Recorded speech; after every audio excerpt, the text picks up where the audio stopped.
Hello. हाँ बोली। सुना ना सुबह के न्यूज देख लू का भाई? कानू फैन डेटवा बढ़ गल। अच्छा साचो का? अब कानू 3 महीने बंद रहे पूरा भारत। अरे बाप रे सच में? अरे सुना ना अपने के बियाह के दिन पहले मार्च में उतरा ना तो अप्रैल में बन, अब बुझाता नवंबरों में ना होई। अरे हमरे माई के तो अपने टेंशन धैले बा कि दहेजो दिया गइल बा, पता ना बियाहवा होइबो करी कि ना। त सुना ना एगो काम कइले भाग चल का। ना जी अभी कहाँ गाड़ी बस चलता, कुछ दिन और सब्र करी।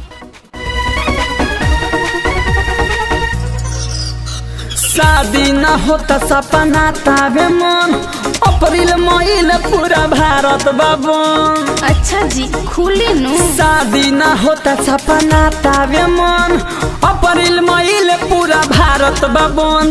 भागे चलो शादी कोही कोले हो जाओ चलो के।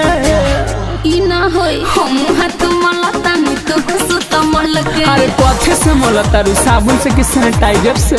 रुकल बा बियाह है कोरोना के चलते। हम हाथ मलता नी तो सुत मल के। अरे ढेर मत मलिहन त खिया जाई।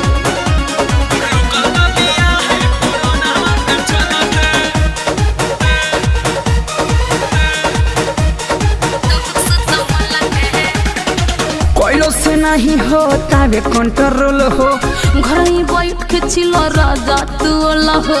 आई लुका के बोला मिले खराती में। ना ये दादा सब खुल जाई पोल हो। काहे माटी कोड़ले बानी? तू ने खुकोड़त का? ए कोइलो से नहीं होता वे कंट्रोल हो, घर ही बैठ के चिलो राजा ओला हो।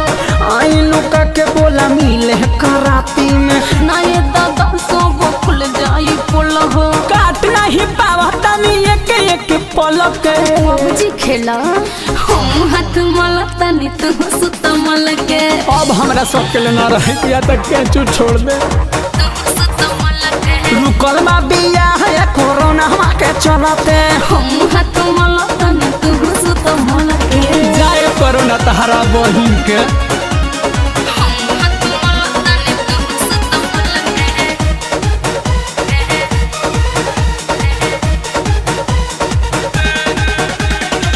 बात कैला से खाली पेट नहीं भरता, संगे सुते के मन हमरो त करता।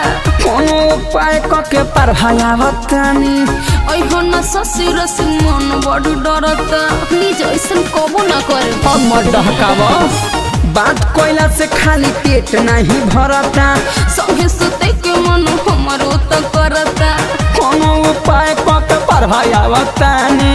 अइहो न ससुर से मन बड़ डरता। देह दुबारा तारही के तना संभल के। दूध पीही ना हम हाथ मलता नी तो सुत मल के। अब केतना पी पियतिय तो पेट झरता।